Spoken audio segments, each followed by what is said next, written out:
తూర్పు గోదావరి జిల్లా Dowleswaram sir Arthur Cotton barrage వద్ద గోదావరి ఉగ్ర రూపం దాల్చడంతో సోమవారం ఉదయం 7 గంటలకు మొదటి ప్రమాద హెచ్చరికను జలవనరుల శాఖ అధికారులు జారీ చేశారు.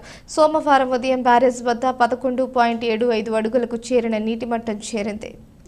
బ్యారేజ్ నుంచి 11,36,311 క్యూసెక్ల మిగులు జలాలను సముద్రంలోకి విడుదల చేస్తున్నారు. ఎగువ ప్రాంతాల్లో కురుస్తున్న భారీ వర్షాలకు ధవళేశ్వరం బ్యారేజ్ వద్ద గోదావరి వరద మరింత పెరగనున్నట్లు Godavari head works division executive engineer R Kashi Vishwanatham వెల్లడించారు.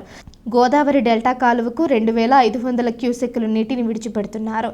నది గెజ్ లెవెల్ 12.80 అడుగులు ఉండగా పాండ్ లెవెల్ 14.57 మీటర్లుగా నమోదైంది.